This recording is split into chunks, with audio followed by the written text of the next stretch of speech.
Hey everyone, it's Dion with Racers360. Today we're breaking down VIR, Virginia International Raceway. What an awesome racetrack. High speed, high commitment to the maximum. You really got to be inch perfect in your lines here to be fast. So we got a lot of great things to break down. Let's go ahead, start digging into it. So we're on the front straightaway here, heading into turn one.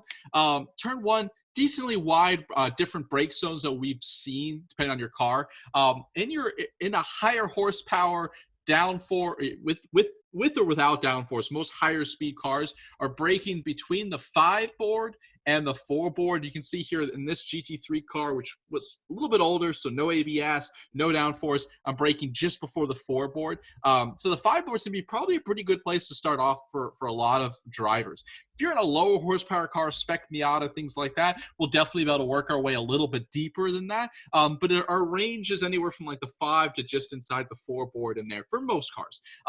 So turn one of VIR, one of the most difficult corners to really master.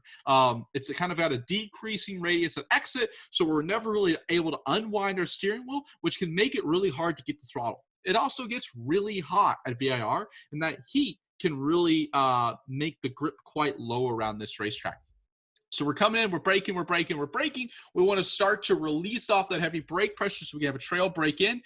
Really a good reference point here is going to be this arrow board right now. Notice how I'm starting to approach that, and at the same moment that we're starting to get down there, watch my hands here. So see how we're getting about a half car length to a car length away, and we're starting to slowly turn in. So by the time the car really starts to come off the outside of the road, we're pretty much at that number board. So the right apex point is as that green and yellow curve starts. So notice here, it's still grass, it's still grass, it's still grass, it's still grass. Right here is the start of that green and yellow curve. And that's going to be our apex point. We want a really nice trail brake in here so we can still have a little bit of weight on the front end because there's still, oops, went too far back on that. There's still a lot of corner left to go. So we still want that front end grip, and we want to be really patient to throttle here. Early throttle can make it really difficult to get back to full throttle because you're increasing that understeer and you're not able to really unwind that steering wheel. So coming in here, apexing. And I'm not getting up on that green and yellow curve, but I'm just kind of kissing the concrete curve. And I'm patient on that concrete curve. And only at about the end of this green and yellow curve, right about the end of it, that's my initial throttle application spot. No earlier than that. If you go any earlier than that, you're going to be looking much straighter. So notice how my car is, I'm able to get it looking further down the road because I'm super patient to throttle, and I've got a nice trail brake. Here, I'm getting aggressive back to throttle. We're using the road. I would probably say I should have used a little bit more road out to my left-hand side. So this is from qualifying where I've got a little bit more grip, low fuel, which makes it easier to get back to full throttle and continue to turn to the right. Most of the time, the priority here is trying to get back to full throttle, which means you'll have to open your hands a little bit more, which means you should be using just a little bit more road out to our left-hand side here. Not much, but a little bit more, and before we start to turn our way back in. So a lot of drivers put a ton of emphasis on really apexing this curve here. We don't need to be perfectly alongside it by the start of it. You know, if you're off of it by a third of a car width or so, that's okay. It's sort of finding the balance here of getting back to full throttle as early as possible while still not ending up way out to the left. So that really does vary depending on your grip level, depending on your car, depending on the type of tires you've got. This is one of those corners that can really vary quite a lot, which makes it hard for a track guide to really be picture perfect.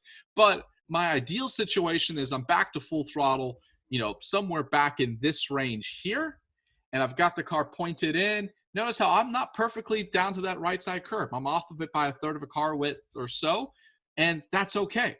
Coming out here on exit, end up about middle of the road. That's totally fine. There's still plenty of time to work it back to the right-hand side of the road. So turn 3 at VIR is one of the most challenging corners for our vision. You've really got to be looking through the corner, through to that next apex. And our hands are never straight in here, which means we want a light, long brake zone to roll in speed. So coming in, I'm typically flat in most cars to about the start of this curb here, maybe a slow little bit of coast, and then I'm braking. You can see I'm braking right about now. In this car, we can see the front end dive. And notice here, I'm starting to let the car come out wide, come out wide, come out wide.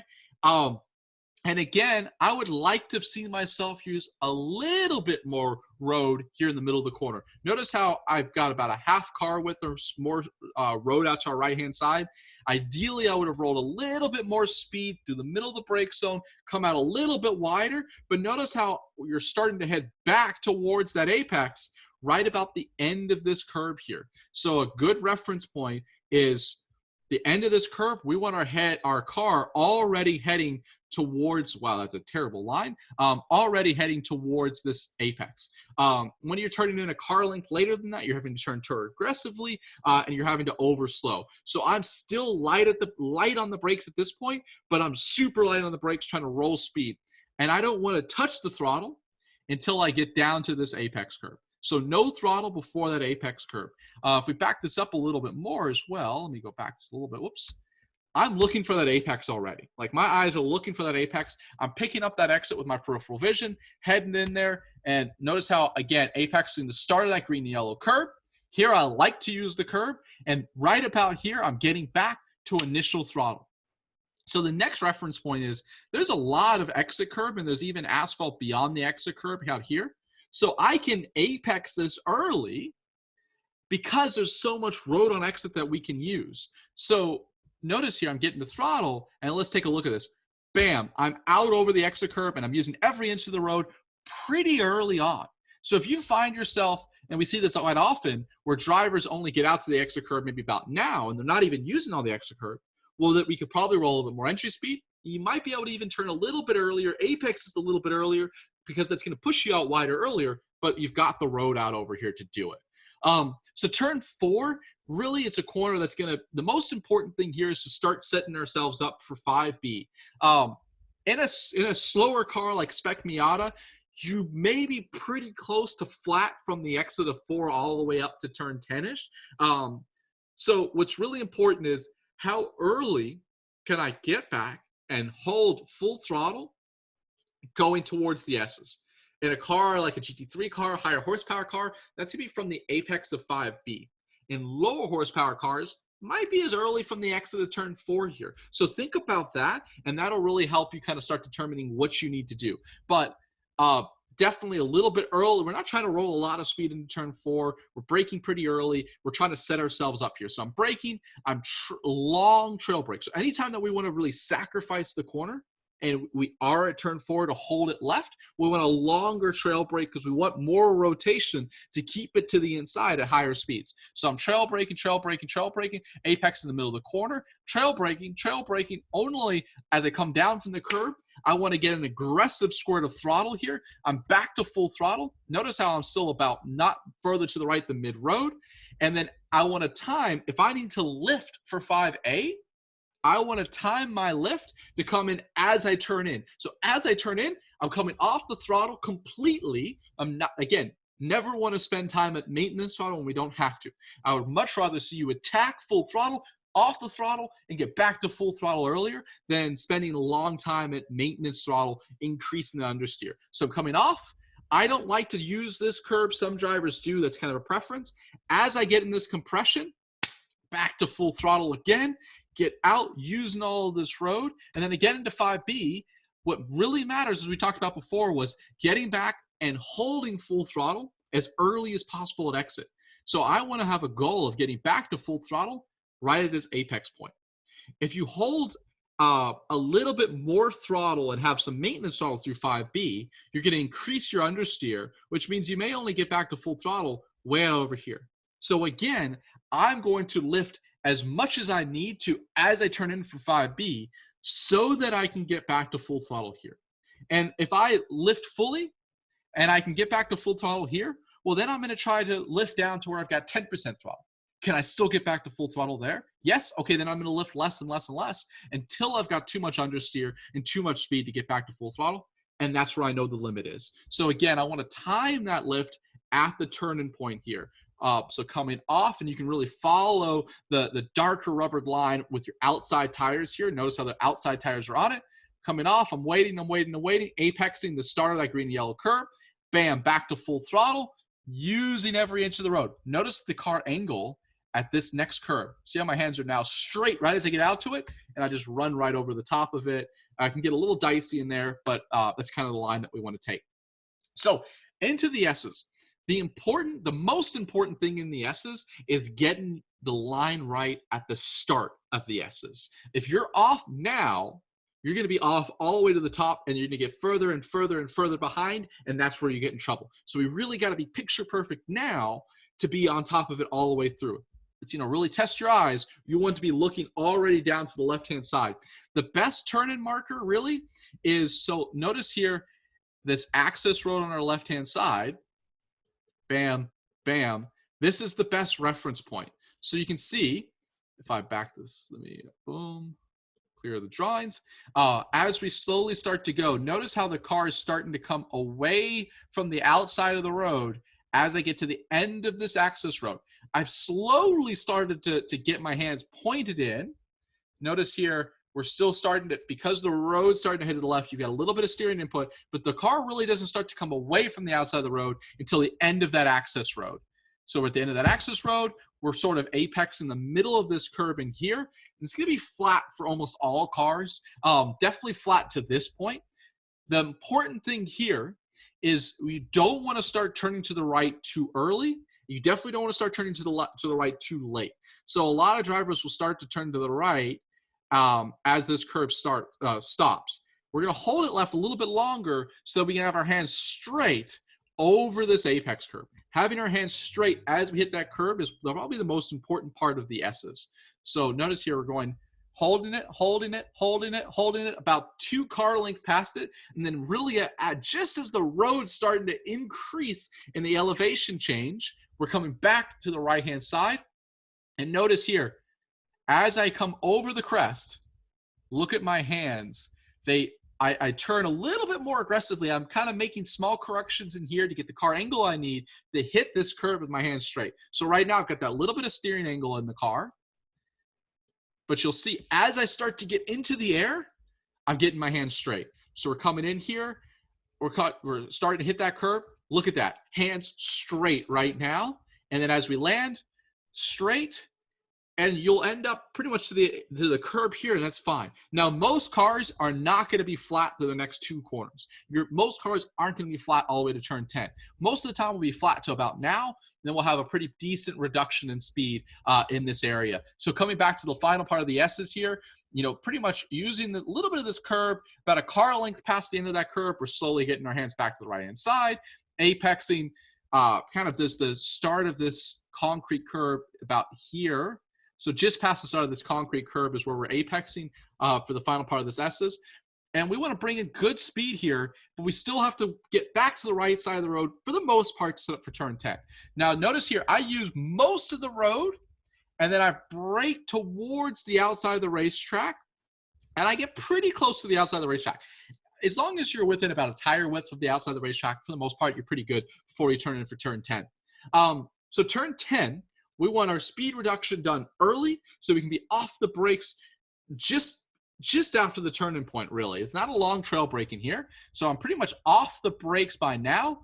And this is a corner where it's pretty rare that I'm getting the throttle before my hands are ready to unwind the steering wheel. Turn 10 is one of those kind of exceptions to the rule. As I get down to this concrete curve, which is my apex point, the start of this concrete curve, I'm getting the throttle little bit just to settle the rear somewhere in here, and then using every inch of the road on exit. Now, one important note, I don't often like to talk about what to do in terms of mistakes, but this is just something we often see. It's easy to run wide on exit and turn 10. If you find yourself heading out towards that grass and getting out towards that grass, the most important thing that you can do at that point is get your hands straight and come off the throttle slowly and just drive it out slowly, slowly work your way back onto the racetrack and then brake.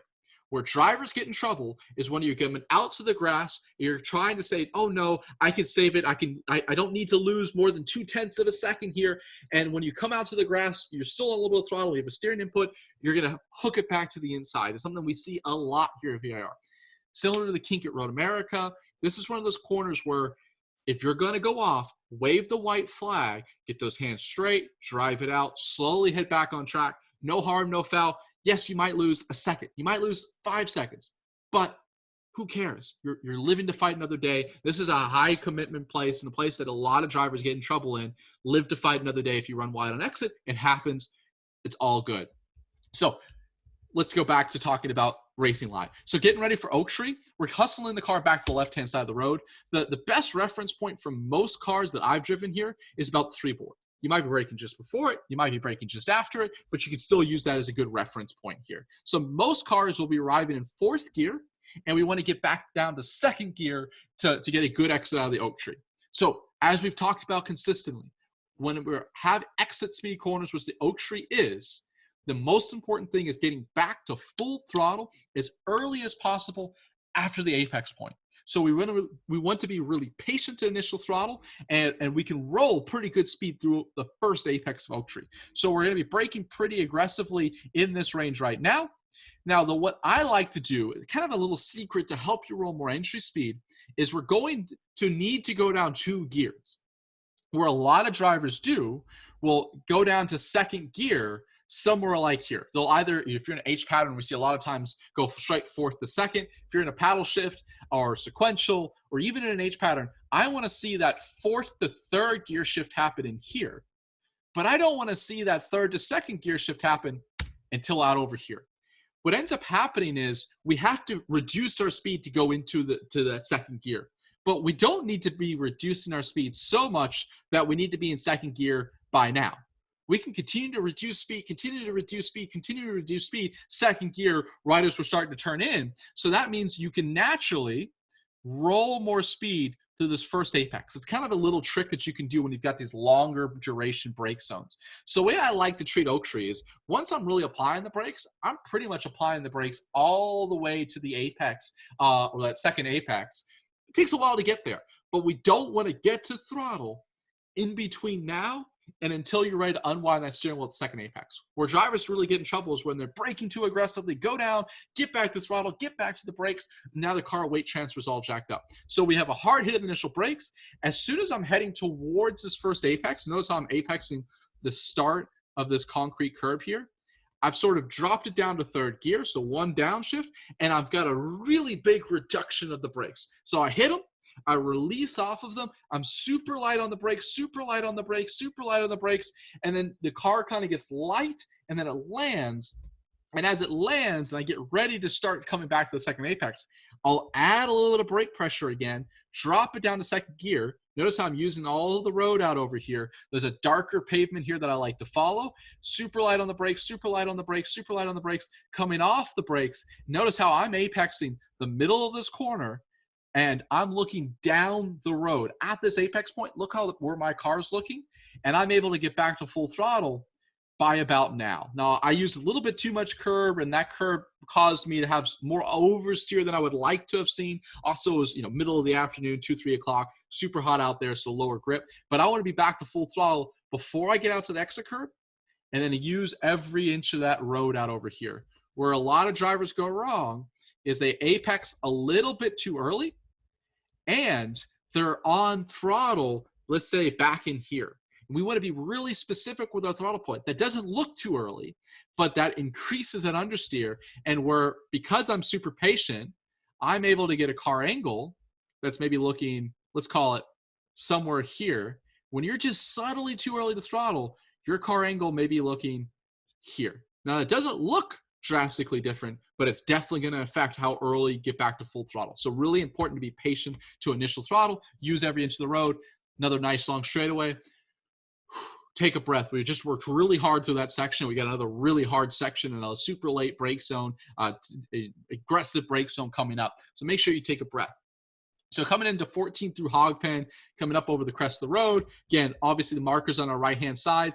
Most of the time we're braking somewhere after the 3-board and to about just inside the one board. So crazy wide range of initial brake application spots here. I would say most cars are probably closer to the 2 to the 1.5 board, but I've definitely seen some cars that need to start braking the 3 board. So start early here, work your way up to it. Now the big thing here is almost all cars are turning in or using this arrow marker as our turn-in marker. So you can see, yes, I'm a little bit earlier than that, but where you really start to see my hands, if you watch my hands, where you really start to see them actually turn in, look at the timing of that arrow marker as they really start to head away from the outside of the racetrack. So I've slowly started to commit towards it, but only as I get to that arrow marker, I add steering input.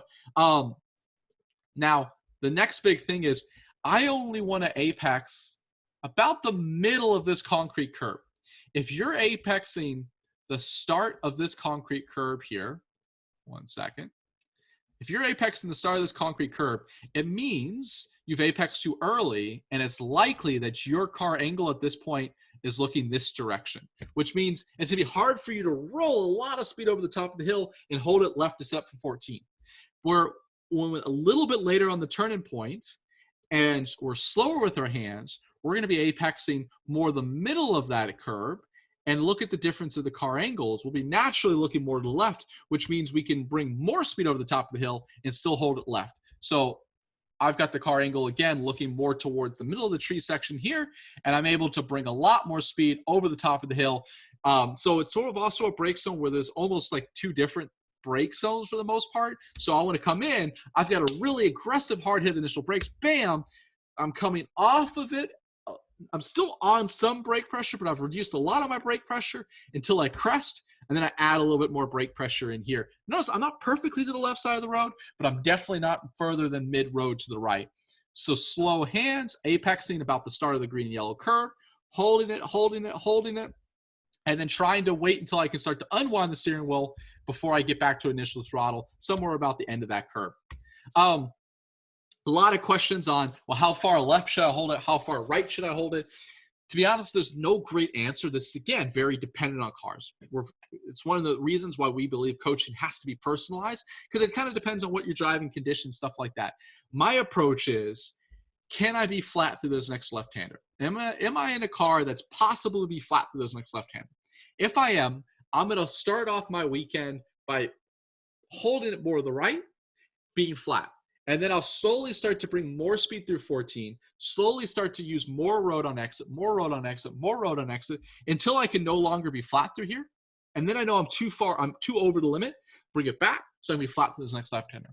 Most cars aren't quite flat through here. It's kind of a little bit of a lift and back to full throttle, and then it's sort of just finding a middle ground. So here, I'm not 100% flat through this next left-hander. Notice how I'm sort of middle of the road, so I'm not over to the left where I have a big lift to this next left-hander, but I'm not way over slowing to hold it right. You kind of just have to find the right rhythm so that you can have the highest average speed. So I roll enough speed to where I'm slightly right of mid-road, I'm at flat, I've got a slight release, and then I'm trying to get back to flat right about here in the compression, using every inch of the road on exit. So setting up for hogpen. What really matters in hogpen? Well, we want to be fastest over the longest amount of time. We have a long straightaway all the way down to turn 1. So what really matters is, again, being back to full throttle as early as possible at the exit of the hogpen. And what I'm really thinking about is going backwards. We have the right kink onto the front straightaway. That's flat for most of us. So the next corner that really matters is the kind of last corner of actual hogpen where you drop down the hill. I want to be back to initial throttle and getting aggressively back to throttle as the road compresses right there in their at that apex. And I want to be back to full throttle in that range. That's the most important thing. Everything else is about positioning the car to be able to do that, and then trying to just not overslow. So to get there, what we do here is I use the end of this curve as my reference point. Notice how I'm really starting to get away from the outside of the road right there at the end of this curve. That's the turn-in point that I'm looking for. In this car, I'm pretty much turning in flat and then lifting, and then a little bit of braking going on as I arrive to that curb. Again, that's going to vary. Some cars you're sort of lifting back in here. Some cars you're flat quite a little bit longer. But the big thing here is we don't want to really have a slow release off the throttle in here and be on maintenance throttle. Again, like we talked about in 5A, 5B, spend as much time at full throttle as possible and spend as little amount of time at maintenance throttle as possible. So I want to come in here full, lift, braking towards this curb. And what I want to do here is use every inch of this curb. It's pretty nice on most cars, can float over the top. My left front tire is almost in the grass. I want to use every inch of this curb. So come over the top, look at that, every inch of it. Notice how my hands are mostly straight as I land, or, as you land, a little bit of straight right there. Add a little bit of brake pressure again. Coming in. Some drivers really like to use this curb. I don't like to use this curb, but notice when I said the road compresses right here, that's my initial throttle application spot. From the time I turned in till now, I'm not touching the throttle. I'm on the brakes almost the entire time. I want to be aggressively back to the throttle here, and my goal is to be back to full throttle by about now and holding that all the way to turn one. That's what really matters. Using every inch of the road out over here, getting out to the exit curb, getting those eyes up, slowly bringing it back to this right-hand side, apexing just past the start of that green and yellow curb. That's where most cars will apex, letting it be smooth, driving it out, and that's a fast lap around VIR, Virginia International Raceway. Thanks again for tuning into Racers360. Hope this was helpful. Again, if you really want to take it to the next level, I can't recommend our personalized coaching services enough. Upload your own video from any car at VIR or any other racetrack, and we've got a group of amazing coaches that'll personalize that video to you. Make sure that you where that brake zone is, that turn-in marker, initial throttle, trail braking, your eyes, they can tell on all of that and figure out what you need to work on first to find speed. So hope this is helpful, but we really hope you take advantage of those personalized coaching services. Thanks again. Enjoy VIR. It's one of the most amazing places from any racetrack in North America or the world. You'll love it. And best of luck. If we can do anything else to help you, reach out anytime.